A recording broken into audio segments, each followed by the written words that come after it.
Next topic is proteins. This is a continuation to this 9th unit, proteins. But what are the proteins?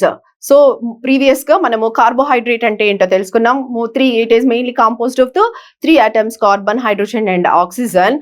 So here proteins, but what are that proteins? Proteins are the naturally occurring polymers made up of mainly amino acids. Amino acids toni form అయ్యేటువంటి natural గా వచ్చేటువంటి polymers ని ఏమంటాం? Proteins అంటాం. So proteins అనేవి main గా they are almost everything occurs in the cells involves 1 or more proteins. మరి proteins అనేవి సెల్ లో మెయిన్ గా చాలా ఉపయోగపడతా ఉంటాయి. So they are the main proteins.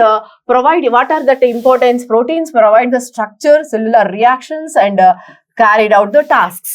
So proteins అనేవి మనకి ఏం చేస్తూ ఉంటాయి? సెల్యులర్ స్ట్రక్చర్ ఫామ్ అవ్వాలన్నా, సెల్యులర్ రియాక్షన్స్ జరగాలన్నా, దాంట్లో ఉన్నటువంటి ఫంక్షనింగ్ అంతా జరగాలన్నా ప్రోటీన్స్ అనేవి అవసరం.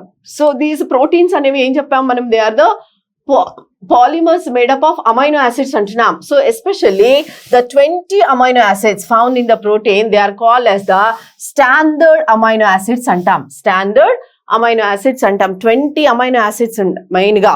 So essential amino acids, non essential amino acids అని 2 రకాలుగా ఉంటాయి. సో మొత్తం కూడా ఉన్నటువంటి అమైనో యాసిడ్స్ లో 20 అమైనో యాసిడ్స్ అనేవి ప్రోటీన్ లో బాగా కలిగి ఉండేటువంటివి. వాటిని స్టాండర్డ్ అమైనో యాసిడ్స్ అంటాం. సో అవి బాడీలోనే ఉండిపోతాయి. నాన్ ఎసెన్షియల్ అండ్ ఎసెన్షియల్ 2 రకాలుగా ఉన్నాయి కాబట్టి. సో దీస్ అమైనో యాసిడ్స్, ఈ 20 అమైనో యాసిడ్స్ లో మనకి మెయిన్ గా the contain in the carboxyl group and amine group attached to the alpha carbon. So attached to the alpha carbon. మనం structure అయితే చూసినట్లయితే, ప్రోటీన్ స్ట్రక్చర్ చూసినట్లయితే ఈ 20 అమైనో యాసిడ్స్ అనేవి మెయిన్ గా the containing the carboxyl group ని కలిగి ఉంటాయి, అమైనో గ్రూప్ ని కలిగి ఉంటాయి. ఈ 2 కూడా attach to a alpha carbon atom తోనే అటాచ్ అయి ఉంటుంది. So this is the main introduction to the protein. So మరి ఈ ప్రోటీన్ అనేది what is the role of the proteins? మన ప్రోటీన్స్ యొక్క పాత్ర ఏంటిది? అసలు ఎందుకు చదువుకుంటున్నాం? So proteins mainly so they perform the different role in the living system. So ఎందుకు వాటి డిఫరెంట్ రోల్స్ ని పెర్ఫార్మ్ చేస్తూ ఉంటాయి? ఆల్రెడీ మనం చెప్పుకున్నాం, cellular reactions, cellular functions, cellular structure and body building, everything కి ప్రోటీన్స్ అనేవి అవసరం కాబట్టి సో ఈ ప్రోటీన్స్ అనేవి మరి ఏం చేస్తూ ఉంటాయి? కార్బోహైడ్రేట్ ఎనర్జీ సోర్స్ గా పనిచేస్తే ఈ ప్రోటీన్స్ ఏంటిది రోలు అనేది మనం తెలుసుకోవాలి. సో ప్రోటీన్స్ అనేవి mainly catalyze the chemical reactions called as the enzymes. They are mainly catalyzed by chemical reactions. They are mainly enzymes ద్వారా మెయిన్ catalyze జరుగుతూ ఉంటాయి. They are responsible for the transportation of the metabolites of the fructose, glucose or gases. ఇవన్నీ కూడా proteins అన్ని కూడా they are mainly used responsible for the transportation. ఎందుకు? కార్బోహైడ్రేట్లలో మనకి గ్లూకోజ్ మెటబాలిజం జరిగిన తర్వాత ఈ గ్లూకోజ్ అండ్ ఫ్రక్టోజ్ ఇవన్నీ ఉంటాయి కాబట్టి ఇవన్నిటిని కూడా ట్రాన్స్పోర్టేషన్ చేయాలి అంటే ఈ ప్రోటీన్స్ అనేవి అమైనో యాసిడ్స్ అన్ని కూడా ఉపయోగపడతా ఉంటాయి.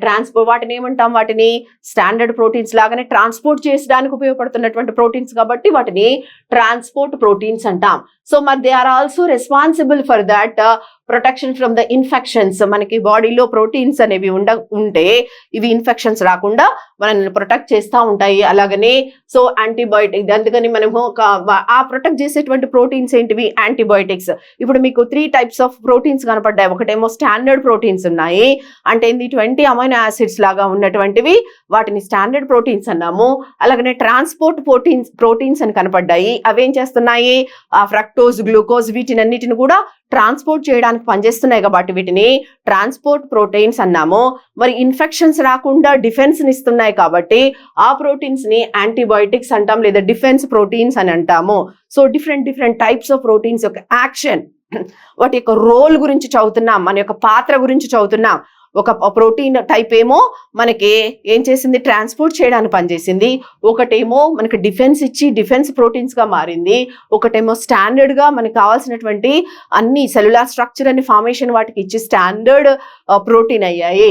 అలాగనే ఈ proteins which require giving the strength, మనకి స్ట్రెంగ్త్ ఇస్తున్నాయి కాబట్టి వాటిని ఆ సెల్ స్ట్రక్చర్ కి టిష్యూస్ ఫామ్ అవ్వడానికి ఉపయోగపడతాయి కాబట్టి వాటిని స్ట్రక్చరల్ ప్రోటీన్స్ అని అంటాం. స్ట్రక్చరల్ ఎందుకు? సెల్యులార్ స్ట్రక్చర్ అంతా కూడా బిల్డప్ అవ్వడానికి ఉపయోగపడుతున్నాయి, వాటి ఫంక్షనింగ్ కి ఉపయోగపడుతున్నాయి కాబట్టి వీటిని మనము స్ట్రక్చరల్ ప్రోటీన్స్ అంటున్నాం. అలాగనే proteins which are required to carry out the mechanical work.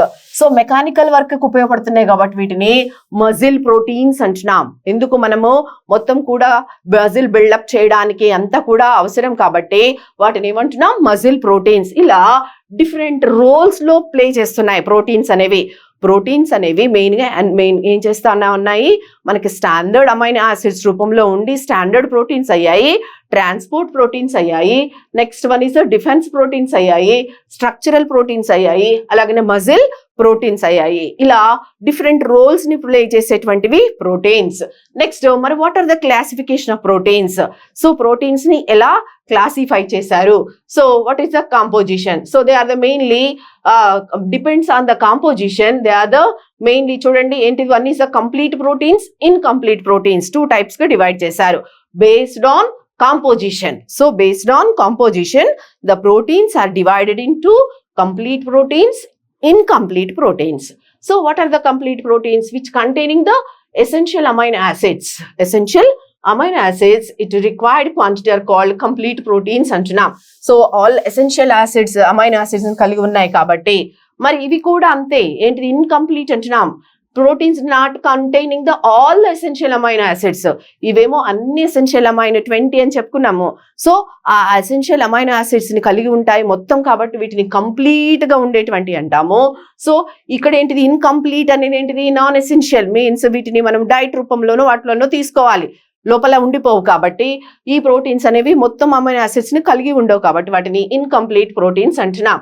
So ఇది కాకుండా అనదర్ క్లాసిఫికేషన్ కూడా ఉంది. ఇది సింపుల్ గా చెప్తేనేమో కంప్లీట్ అండ్ ఇన్కంప్లీట్. దీంట్లోనేమో అన్ని అమైనో యాసిడ్స్ ఉంటాయి, ఎసెన్షియల్ అమైనో యాసిడ్స్ ఉంటాయి, ఇందులోనేమో అన్ని అమైనో యాసిడ్స్ అనేవి ఉండవు. సో దీంట్లో అనదర్ క్లాసిఫికేషన్ ఏంటిది simple proteins and conjugated proteins.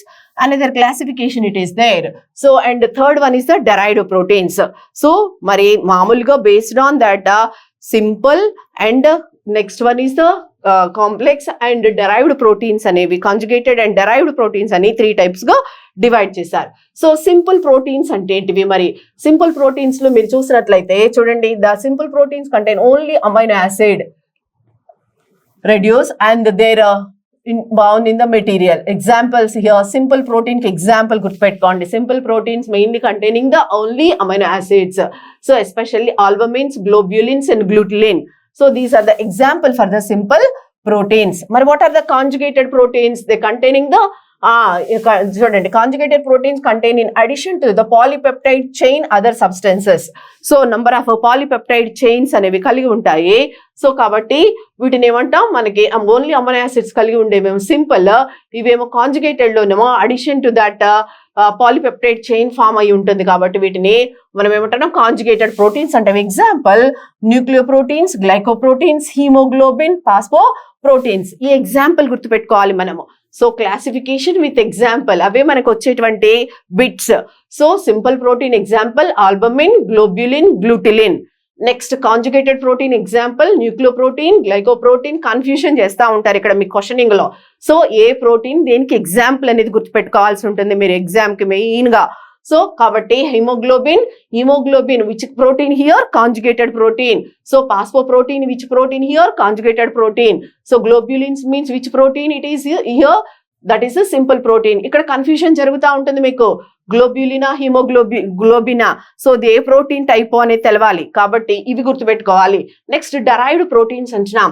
Derived proteins అనేవి మరి they are the main partial to complete hydrolysis of the simple or conjugated proteins by action of the acids and ఆల్కలీతోని మనం simple ని conjugated proteins hydrolysis చేస్తే వచ్చేటువంటి వాటిని derived. So దాంటి నుంచి వస్తున్నాయి కాబట్టి వీటిని ఏమంటున్నాం డెరైవ్డ్ ప్రోటీన్స్ అంటాము. Examples are here peptones, peptides, proteases. Protons, peptides and proteases. So ఇలా వీటిని 3 types గా మనము ఎగ్జాంపుల్స్ ఇవ్వచ్చు. So first one is the simple proteins and one is the conjugated proteins, third one is derived proteins. These are the examples. Next మరి classification of proteins based on solubility. So what are that? They are divided into 2 types. Solubility ని base చేసుకొని 2 types. ఇవేమో general గా proteins యొక్క composition base చేసుకొని, అయ్యేమో ఏంటిది సాల్యుబిలిటీని base చేసుకొని proteins ని 2 types గా డివైడ్ చేశారు. ఒకటేమో గ్లోబ్యులార్ ప్రోటీన్స్. సో మరి ఏంటివి? ఇర్రెగ్యులర్ అమైనో యాసిడ్ సీక్వెన్స్ తోని ఫామ్ అయ్యేటువంటి వాటిని, అలాగే ఎలా ఉంటాయి? రౌండ్ గా స్పెరికల్ స్ట్రక్చర్ ని కలిగి ఉండి జనరల్లీ వాటర్ లో సాల్యుబుల్ అయ్యేటువంటి ప్రోటీన్స్ ని ఏమంటాం? గ్లోబ్యులార్ ప్రోటీన్స్ అంటాం. అందుకు బేస్డ్ ఆన్ సాల్యుబిలిటీ అంటున్నాం ఇక్కడ, బేస్డ్ ఆన్ సాల్యుబిలిటీ కాబట్టి. సో గ్లోబ్యులర్ ప్రోటీన్స్ అనేవి ఏం చేస్తా ఉంటాయి? ఇర్రెగ్యులర్ అమైనో యాసిడ్ సీక్వెన్స్ ని కలిగి ఉండి వాటర్ లో సాల్యుబుల్ అయ్యి అవి రౌండ్ ఆర్ స్పెరికల్ షేప్ లో ఉన్నటువంటి ప్రోటీన్స్ ని గ్లోబ్యులార్ ప్రోటీన్స్ అంటాం. This is the first category, first type of protein based on the solubility. Next second one is they are also known as functional proteins అని కూడా అంటాం వీటిని. So next second type here fibrous proteins అంటున్నాం. Fibrous proteins, globular and fibrous. So fibrous proteins ఎలా తయారవుతున్నాయి? They are the same type of amino acid sequence and forms a long narrow structure. So they are the same sequence ఉంటుంది, కానీ long narrow structure ని form అయ్యి generally they are the insoluble. అక్కడ previous గానేమో soluble అయ్యాయి water లో, ఇక్కడ they are insoluble in water. So కాబట్టి వీటిని ఏమన్నా ఫైబ్రస్ స్ట్రక్చర్ కలిగి ఉంటుంది కాబట్టి ఫైబ్రస్ ప్రోటీన్స్ అంటున్నాం. సో అమైనో యాసిడ్ సీక్వెన్స్ ఉంటుంది, నారో స్ట్రక్చర్ ఉంటుంది, but they are insoluble in water. So కాబట్టి they are known as a fibrous protein. So they are also known as, వీటిని ఏమంటాం అప్పుడు? స్ట్రక్చరల్ ప్రోటీన్స్ అంటాం. స్ట్రక్చరల్ ప్రోటీన్స్ ఇక్కడ మీరు గుర్తుపెట్టుకోవాల్సినవి అవే. They are also called as structural proteins. Here also it is called as a functional proteins. So ఇదేమో fibrous proteins ఏమో structural proteins అయ్యాయి. అక్కడ ఉన్నటువంటివి ప్రీవియస్ గా చెప్పుకున్న ఫస్ట్ క్లాస్ ఉన్నటువంటిది ఏమో ఏంటిది? ఫంక్షనల్ ప్రోటీన్స్ అయ్యాయి. ఇది గ్లోబ్యులార్ ప్రోటీన్స్ అనేవి, అవి వాటర్ లో సాల్యుబుల్ అయ్యాయి, ఇవేమో వాటర్ లో సాల్యుబుల్ కావు. సో కాబట్టి ఈ ప్రోటీన్స్ అనేవి ఫైనల్ గా మనకి ఏమొస్తాయి? అమైనో యాసిడ్సే కదా కలిగి ఉండేవి. సో మెయిన్ గా 20 essential and non essential amino acids కలిగి ఉన్నాయి కాబట్టి, so complete and incomplete main proteins అన్నాం కాబట్టి అమైనో యాసిడ్స్ ఏంటివి? So what are the amino acids? Amino acids are the building blocks of the proteins. Protein అంతా కావాలి అంటే కంపల్సరీ ఏం కావాలి? అమైనో యాసిడ్స్ మొత్తం కూడా they are the building blocks of the protein కి ఉన్నటువంటి ఇవే అనమాట. ఈ బ్లాక్స్ ఉండడం వల్ల వాటికి మనకు ప్రోటీన్ స్ట్రక్చర్ అనేది వస్తుంది. They are the amino acids. These mainly containing the carboxyl group ఉంటుంది, అమైనో గ్రూప్ ఉంటుంది. మనం ఆల్రెడీ ఇంట్రడక్షన్ లోనే చెప్పుకున్నాం. So amino acids mainly having that carbonyl group and amino group. They are attached the alpha carbon atom. So they are mainly key elements of the amino acid, that is the carbon. What are that? Hydrogen, oxygen and nitrogen. These are the key elements of that amino acid. మనం amino acid structure చూసినట్లయితే మనకు తెలుస్తూ ఉంటుంది. Carbon, hydrogen, oxygen and nitrogen elements ని కలిగి ఉన్నటువంటివి మన amino acids. So they are the building blocks of the proteins, amino acids especially. They are mainly 20 amino acids present in these proteins. They are the mainly body in the 9 essential and 2 non-essential amino acids main ga kaligi untayi. So they are the main amino acids. Next, what are the properties of amino acids? So amino acids yokka properties 12, 9 and 11. So total 20. Next, what are the main properties, especially the physical properties and chemical properties? We have to know that this is the general introduction. For that we have to know that what are the examples for that classification. And solubility, first physical property లో solubility ఎందులో soluble అవుతున్నాయి already మనం చెప్పుకున్నాం. కొన్ని water soluble, కొన్ని water insoluble ఉన్నాయి. Fibrous proteins అయితేనేమో water లో ఇన్సాల్యుబుల్ అయ్యాయి, గ్లోబ్యులర్ ప్రోటీన్స్ అయితేనేమో వాటర్ లో సాల్యుబుల్ అవుతా ఉంటాయి. సో కొన్ని మరి నాన్ పోలార్ అమైనో యాసిడ్స్ సాల్వెంట్లలో కూడా క్లోరోఫామ్ ఈ తర్వాట్లలో కూడా కొన్ని సాల్యుబుల్ అవుతా ఉంటాయి. తర్వాత మరి another property is here acid and base behaviour. Amino acids అన్ని కూడా యాసిడ్ అండ్ బేస్ బిహేవియర్ ని కలిగి ఉండేటువంటిది. ఎందుకు? They are containing carboxyl group, amino group ఉంటుంది కాబట్టి ఈ నేచర్ అనేది వస్తూ ఉంటుంది. ఇవంతా కూడా that is another property. Next optical activity. These are the physical properties. Optical activity. So optical activity అనేది మెయిన్ గా ఎక్సెప్ట్ గ్లైసిన్ తప్ప, ఎందుకు essential amino acids non essential ఉన్నాయి. గ్లైసిన్, లైసిన్ ఇవన్నీ కూడా ఏంటిది? హిస్టిడిన్, ఇవన్నీ అమైనో యాసిడ్స్. సో గ్లైసిన్ తప్ప అన్ని అసిమెట్రిక్ కార్బన్ ఆటమ్స్ కలిగి ఉండి they are the optically active components గా ఉంటాయి. ఒక గ్లైసిన్ తప్ప రిమైనింగ్ అమైనో యాసిడ్స్ అన్ని 20 అమైనో యాసిడ్స్ లో ఒక గ్లైసిన్ తప్ప రిమైనింగ్ అన్ని కూడా ఆప్టికల్లీ యాక్టివ్ కాంపౌండ్స్ నే గాలేనే ఉంటాయి. Next what are the chemical properties of the amino acids? They are the mainly reaction especially they are the ninhydrin reaction ఇస్తా ఉంటాయి అమైనో యాసిడ్స్ నిన్హైడ్రిన్ రియేజెంట్ తోని. అలాగనే ఈ అమైనో యాసిడ్ ఫ్లూరోసెన్స్ డైస్ వీటితో కూడా రియాక్షన్ ఇస్తా ఉంటాయి. ఏంటిది విత్ డైనిసినైల్ క్లోరైడ్ తోని. అలాగే reaction with COH group main గా దే ఆర్ సాల్ట్ ఫార్మేషన్ జరుగుతుంది, ester formation with alcohols, amide formation with amines and decarboxylation. So these are the main chemical properties for that amino acids. Next, coming to the classification of the amino acid based on their chemical nature. ఇప్పుడు మనము amino acids గురించి చదువుతున్నాం. Proteins లో amino acids గురించి ఎందుకు చదువుతున్నాము అంటే so amino acids are the building blocks of the proteins, కాబట్టి అమైనో యాసిడ్స్ గురించి తెలుసుకుంటున్నాం. సో కాబట్టి సో అమైనో యాసిడ్స్ అనేవి కెమికల్ నేచర్ ని బట్టి ఎలా డివైడ్ చేశారు? So they are the mainly divided into acidic amino acids. Example ఇవి గుర్తుపెట్టుకోవాల్సిందండి బాగా. Acidic amino acids, example aspartic acid, glutamic acid. And second one is the basic amino acid, example histidine, lysine and arginine. So this is the basic amino acid. Third one is the hydrophilic amino acids, example asparagine and glutamine. And the fourth one is the hydrophobic amino acid, example leucine and isoleucine and valine. These are the all amino acids. And another one is a sulfur containing amino acid, example cysteine and methionine. Next one is aromatic amino acids, example phenylalanine and tyrosine. So this is the main based on their what is that amino acid based on their chemical nature ని బట్టి amino acids ని ఎలా divide చేశారు with examples. So these are that acidic, basic, hydrophilic, hydrophobic. Acidic అంటే acidic conditions తెలిసిందే మనకి, basic nature. Hydrophilic means water love చేసేటువంటి వాటిని హైడ్రోఫిలిక్ అంటాము. హైడ్రోఫోబిక్ అంటే వాటర్ హేట్ చేసేటువంటి అమైనో యాసిడ్స్ అంటే వాటర్ లో డిజాల్వ్ కావు. Next sulphur containing, sulphur atom కలిగి ఉంటాయి. అరోమాటిక్ నేచర్ ని కలిగి ఉండేటువంటివి. సో అరోమాసిటీ ఉంటుంది కాబట్టి అరోమాటిక్ అమైనో యాసిడ్స్ అంటాం. మరి అనదర్ క్లాసిఫికేషన్ కూడా ఉంది. ఏంటిది?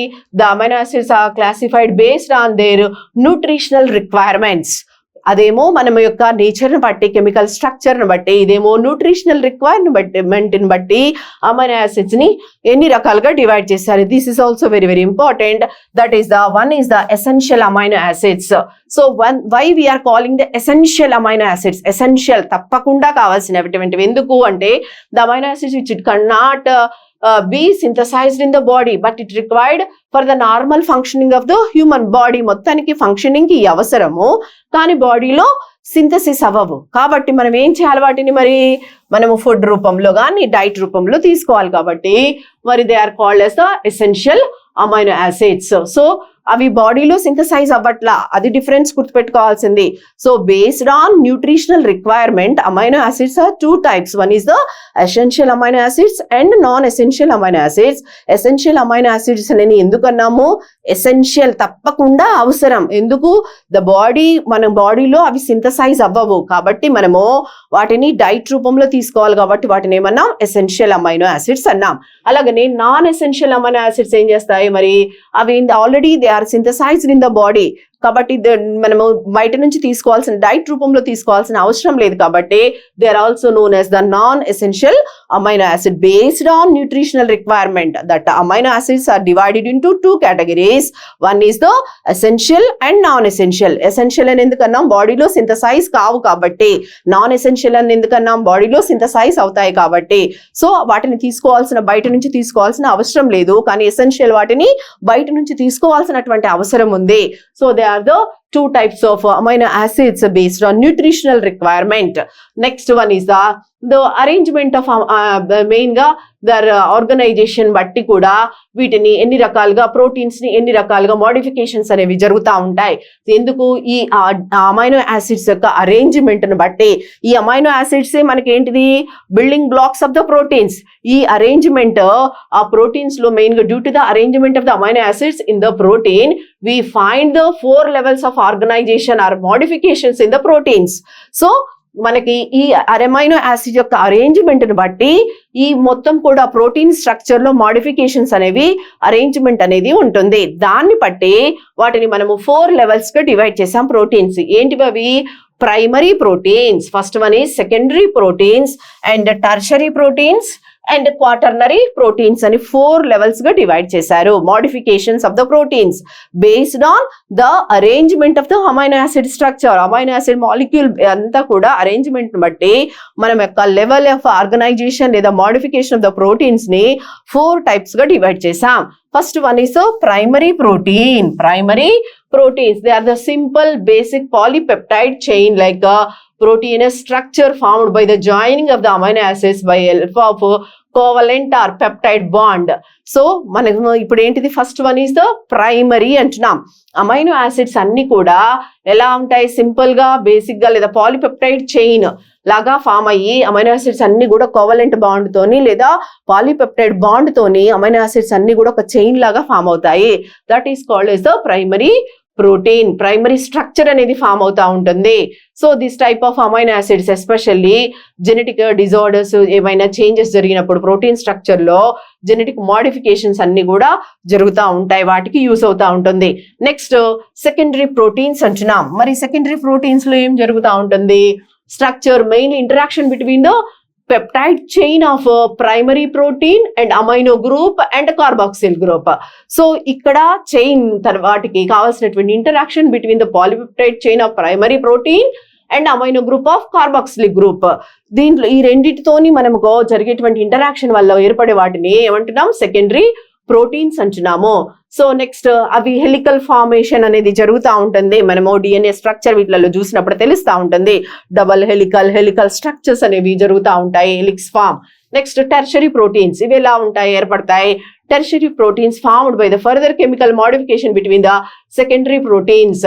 సో సెకండరీ ప్రోటీన్స్ ఇప్పుడు ఎప్పుడైతే ఏర్పడ్డాయో సో దాంట్లో నుంచి మళ్ళీ మోడిఫికేషన్ జరిగినప్పుడు వచ్చేవాటిని టెర్షరీ ప్రోటీన్స్ అంటాం. సో వీటికి వాండర్ వాల్ ఫోర్సెస్ అని, డైసల్ఫైడ్ బాండ్స్ అని, ఎలక్ట్రోస్టాటిక్ ఫోర్సెస్ అవన్నీ కూడా జరుగుతూ ఉంటాయి, ఇందులో ఉంటాయి డ్యూ టు ద మెయిన్ గా. Next quaternary proteins. మరి ఇవేంటివి? The main structure associate several protein chains or subunits closely pack అయ్యి అరేంజ్మెంట్ అయ్యేటువంటి వాటిని ఏమంటాం? క్వాటర్నరీ. ఫస్ట్ లోనేమో ఓన్లీ సింగిల్ గా అమైనో యాసిడ్స్ అన్ని ఫామ్ అయితే సింపుల్ అండ్ ప్రైమరీ ఏర్పడ్డాయి. సెకండరీలోనేమో interaction between this carbonyl group and amino group కి మధ్యలో ప్రైమరీ ప్రోటీన్ తోని ఇంటరాక్షన్ వల్ల మనకి సెకండరీ ప్రోటీన్స్ వచ్చాయి. తర్వాత టెర్షరీ ప్రోటీన్స్ ఏమో ఫర్దర్ గా మోడిఫికేషన్ జరిగిన తర్వాత టెర్షరీ వచ్చాయి. క్వాటర్నరీ ఏమో మొత్తం కూడా అన్ని ప్రోటీన్ చైన్స్ అసోసియేషన్ వల్ల వచ్చేవేంటివి? క్వాటర్నరీ ప్రోటీన్స్ అనేవి ఫామ్ అయిపోయాయి. నెక్స్ట్ మరి ఈ ప్రోటీన్స్ అన్నిటిని కూడా ఈ లెవెల్ ఆఫ్ మోడిఫికేషన్స్ కానీ ఏదైనా ప్రోటీన్స్ మన కాంపౌండ్ లో మన బాడీలో కానీ శాంపిల్స్ లో కానీ మనకి ఎలా తెలుసుకుంటాం? Qualitative identification test for the proteins and amino acids.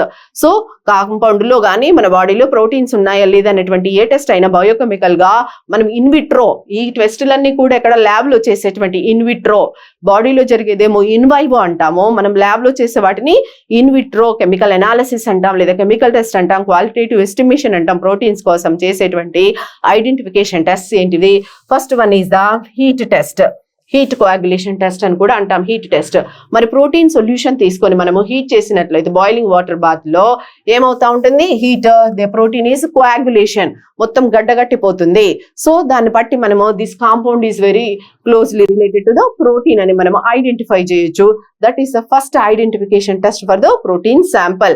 A protein sample అయినా హీట్ కోయాగులేషన్ లేదా హీట్ టెస్ట్ చేసినప్పుడు అది మొత్తం కూడా కోయాగులేషన్ జరుగుతూ ఉంటుంది. దానివల్ల ఎందుకు ప్రోటీన్ అంతా కూడా డీనాచురేషన్, థర్మల్ డీనాచురేషన్ అనేది జరుగుతూ ఉండడం వల్ల మనకు మొత్తం కూడా ఒక కోయాగులేషన్ అనేది గడ్డగట్టినట్టుగా మారిపోతా ఉంటుంది. ఆ కండిషన్ బట్టి మనం ఇది ప్రోటీన్ అని చెప్పొచ్చు. ఎగ్జాంపుల్ హియర్ బాయిలింగ్ ఎగ్స్, మనం రోజు మనం చూస్తూ ఉంటాం ఎగ్ ను బాయిల్ చేసినప్పుడు దట్ ఈస్ అ ప్రోటీన్, మొత్తం గడ్డగట్టిపోతా ఉంటుంది, వైట్ అంతా వచ్చేస్తా ఉంటుంది కాబట్టి. So that is the example heat test. Next one is the test with trichloroacetic acid, TCA తో టెస్ట్ చేసినప్పుడు ప్రోటీన్ సొల్యూషన్ ఏం ఫామ్ చేస్తూ ఉంటుంది? సో మరి నార్మల్ గా ప్రిసిపిటేట్ మరి ఇవేం చేస్తుంది? ట్రైక్లోరోఎస్టిక్ యాసిడ్ అనేది ప్రోటీన్స్ ని ప్రిసిపిటేట్ చేస్తూ ఉంటుంది సొల్యూషన్. సో ఎందుకు వస్తూ ఉంటుంది ప్రిసిపిటేషన్ అనేది? ప్రోటీన్స్ అనేది డీనాచురేషన్ అయిపోయిన తర్వాత అది కోయాగులేషన్ అనేది గడ్డ కట్టడం అనేది జరిగి ప్రిసిపిటేట్ అనేది ఫామ్ అవుతుంది. అలాగనే బయూరెట్ టెస్ట్, థర్డ్ టెస్ట్ అనేది ఏంటిది? బయూరెట్ రియేజెంట్ ఉంటుంది. శాంపుల్ సొల్యూషన్ బయూరెట్ రియేజెంట్ తో మనము కాపర్ బయూరెట్ రియేజెంట్ ఏంటిది? ఇక్కడ it consist of copper sulphate, ఈ గుర్తుపెట్టుకోవాలి, ఇన్ ఆల్కలిన్ మీడియం. సో మనం ఎప్పుడైతే ఈ బయూరెట్ రియేజెంట్ ని మన శాంపుల్ తోని, మన ప్రోటీన్ శాంపుల్ తోని, ప్రోటీన్ సొల్యూషన్ తో కలిపినప్పుడు వాయిలెట్ కలర్ ఇస్తుంది. సో వాయిలెట్ కలర్ ప్రొడ్యూస్ అయింది అంటే అది ప్రోటీన్ అనేది మనకి తెలిసిపోతా ఉంటుంది. అలాగనే hydrolysis test. So hydrolysis test తో కూడా మనము ప్రోటీన్స్ ని ఐడెంటిఫై చేయొచ్చు. సో ఇలా ప్రోటీన్స్ హైడ్రాలసిస్ చేసినప్పుడు ఈ ఫ్రీ అమైనో యాసిడ్స్ అన్ని కూడా హైడ్రోలైజ్ అయిపోతా ఉంటాయి. అవి అన్ని కూడా H2SO4 ఇవన్నీ కూడా జరిగిపోతా ఉంటాయి. కాబట్టి హైడ్రోలసిస్ ద్వారా మనకి తెలుస్తా ఉంటుంది. అలాగనే జాంతోప్రోటిక్ టెస్ట్ అంటున్నాం. అనదర్ టెస్ట్ ఇస్ ఇది కూడా important. Xanthoproteic test identification of the protein. First heat test and biuret test, hydrolysis test and xanthoproteic test. Aromatic amino acids they are giving the yellow colour ఇస్తా ఉంటుంది. ఎందుకు? Due to the nitration వల్ల, nitric acid తో మనం ఎప్పుడైతే reaction చేసామో yellow colouration అనేది వస్తుంది. దాన్ని జాంతోప్రోటిక్ టెస్ట్ అంటాము. అలాగనే మిలన్స్ రియేజెంట్ తోని మనం ప్రోటీన్ ని రియాక్ట్ చేసినట్లయితే మనకి అది పాజిటివ్ టెస్ట్. మెయిన్ గా react with mercuric sulphate, tyrosine ఇలాంటివన్నీ కూడా amino acids. So sulphuric acid తో రెడ్ కలర్ అనేది వస్తూ ఉంటుంది. దాన్ని మిలన్స్ రియేజెంట్ తో positive test. That is also we have to identify it is having the amino acids or proteins. And precipitation test. Proteins అనేవి main గా organic solvents తోని లేదా హెవీ మెటల్ అయాన్స్ తోని, యాసిడ్స్ తోని రియాక్షన్ చేసినప్పుడు precipitation అనేది form అవుతుంది.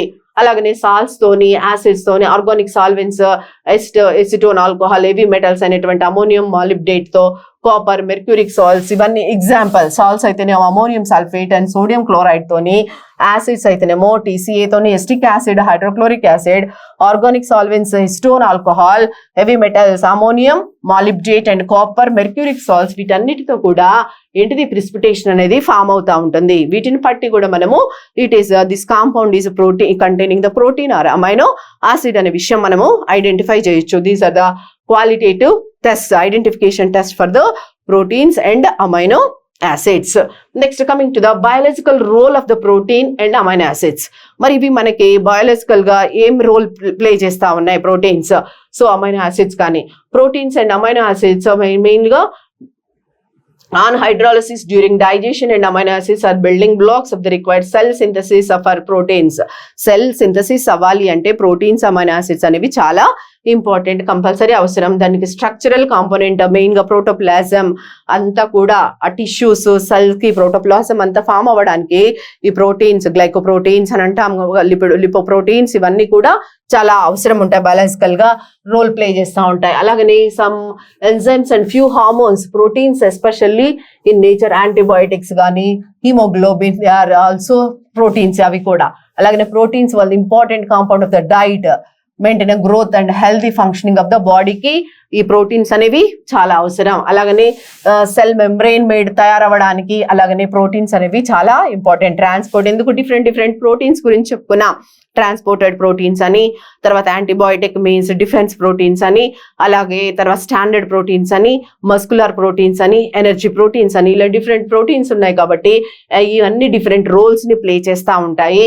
So they are the main roles of the protein. So main గా మరి what are the diseases related to the malnutrition of the proteins? మరి ఈ ప్రోటీన్ మెటబాలిజం, ప్రోటీన్స్ లోపం వల్ల వచ్చేటువంటి డిసీజెస్ ఏమైనా ఉన్నాయా? ప్రోటీన్ తక్కువైన బాడీలో ఎక్కువైనా ఏమైనా డిసీజెస్ వస్తాయా? So that is the first one is the very important disease is the kwashiorkor. Protein metabolism వల్ల protein related malnutrition means protein లోపం వల్ల పోషణ లోపం వల్ల వచ్చేటువంటి disorders. Very important question. That is the kwashiorkor malnutrition వల్ల వచ్చేటువంటిది, protein malnutrition వల్ల వచ్చేటువంటి disease, that is the kwashiorkor. So మరి దీంట్లో ఏమవుతుంది, దీంట్లో slow down of the growth, oedema, change skin, hair pigmentation and structure. So ఈ kwashiorkor వచ్చినటువంటి చిన్న పిల్లల్లో ఎక్కువగా జరుగుతూ ఉంటుంది. సో ఏం జరుగుతూ ఉంటుంది, అక్కడ గ్రోత్ అనేది డెవలప్ అవ్వదు, తర్వాత ఎడిమా లావుగా అయిపోతుంది, తలకాయ అవన్నీ లావ్ అయిపోవడము, అలాగనే వాళ్ళకి ఏముంటుంది స్కిన్, హెయిర్ పిగ్మెంటేషన్, కలర్ అంతా కూడా తేడా రావడము, స్కిన్ స్ట్రక్చర్ లో మార్పు రావడము, ఇవన్నీ కూడా క్వాషియార్కర్ డిసీజెస్ లో సిమ్టమ్స్ గా చూస్తాం. అలాగని వాళ్ళకి frequent liver enlightenment, liver vomiting, diarrhoea, stools, diarrhoea condition, ఎప్పుడు విరోచనాలు అవ్వడము, వామిటింగ్ అవ్వడం, ఇలాంటి కండిషన్స్ అన్ని కూడా ఉంటాయి. ఎక్కువగా పూర్ మెంటల్ హెల్త్ ఉంటుంది. ఎన్విరాన్మెంటల్ కండిషన్స్ లో ఎక్కువగా మరి ఫీడింగ్ సక్రమంగా ఇవ్వని పిల్లలలో ఆ ప్రోటీన్ అనేది లోపం వల్ల వచ్చేటువంటి డిజార్డర్ అనమాట ఇది. So especially this age between 1 to 4 years వాళ్ళకి ఈ డిసీజ్ కామన్ గా చూస్తుంటాం ప్రోటీన్ లోపం వల్ల. So that is the kwashiorkor. Next nutritional oedema second condition వస్తూ ఉంటుంది. అదేంటిది nutritional oedema. So that is it is also resulting from long continued loss of the protein. మనకు లాస్ ఆఫ్ ప్రోటీన్స్ వల్ల usually main గా వచ్చేటువంటి disorder that is also nutritional oedema condition అనేది వస్తుంది. Especially it is in adults లో ఎక్కువగా తక్కువగా ఉంటుంది. చిన్న పిల్లల్లో వచ్చేటువంటి డిజార్డర్ ఎక్కువగా that is the nutritional oedema. It is the malnutrition of that protein.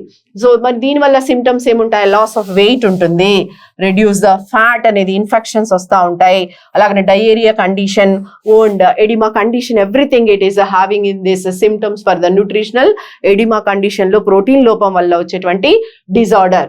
So మరి మెయిన్ గా దీన్ని ఎలా ట్రీట్ చేయొచ్చు, డైట్ తీసుకున్నట్లయితే ఈ డెఫిషియన్సీ సిండ్రోమ్ ని మనము కొంతవరకు కంట్రోల్ చేయడానికి అవకాశం ఉంటుంది. అలాగనే another important disease in protein malnutrition వల్ల వచ్చేటువంటి very very important disease that is the marasmus. Kwashiorkor and marasmus చిన్న పిల్లల్లో ఎక్కువగా వచ్చేటువంటిది. సో ఇందులో చిన్న పిల్లల్లో బిలో 1 year వాళ్ళకు వచ్చేటువంటి డిసీజ్ మరాస్మస్. మనం క్వాషియార్కర్ ఏమో 1 to 4 years వాళ్ళకు వచ్చేటువంటి డిసీజ్ అని చూసాము ప్రోటీన్ మాల్ న్యూట్రిషన్ వల్ల. అలాగని ఇక్కడ మరాస్మస్ అనేది బిలో 1 year పిల్లలకు వచ్చేటువంటిది మరాస్మస్ అనేటువంటి డిసీజ్ వస్తూ ఉంటుంది. సో ఈ ప్రోటీన్ మాల్ న్యూట్రిషన్ వల్ల మరి ఏం జరుగుతూ ఉంటుంది, మరాస్మస్ క్వాషియార్కర్ లో ఎక్కువగా పూర్ అంటే ఈ పొట్రేడింగ్ ఆఫ్ దట్ రిబ్స్ అన్ని కూడా ఎండిపోయినట్టుగా సన్నగా అయిపోయి, తల లావ్ అయిపోయి సన్నగా, అంటే మొత్తం కూడా బాడీ అంతా కూడా బోన్స్ తోనే అస్థి పంజరం లాగా కనిపిస్తూ ఉంటారు. ఆ కండిషన్ అంతా కూడా ఆ పోషణ లోపం వల్ల మజిల్ బిల్డప్ అనేది జరగకుండా ఉంటా ఉంటుంది. కాబట్టి అలాంటి కండిషన్ వాళ్ళకి తల లావుగా ఉండడం, ఇదంతా కూడా బొక్కలన్నీ కూడా మనము రిబ్స్ అన్ని కూడా కనబడడం బయటికి. సో మొత్తం కూడా పూర్ పీపుల్ కి ఫుడ్ అనేది కరెక్ట్ గా అందకుండా ఉంటుంది. కాబట్టి అలాంటి కండిషన్ వస్తుంది. దట్ కండిషన్ బిలో 1 year పిల్లల్లోనే వస్తూ ఉంటుంది ఎక్కువగా, ఆ ఫుడ్ కరెక్ట్ గా లేని పిల్లలకి. That is condition is known as the marasmus. So this is about the protein. So మనం ఇందులో ప్రోటీన్ అండ్ కార్బోహైడ్రేట్ గురించి తెలుసుకున్నాం. So that is the protein.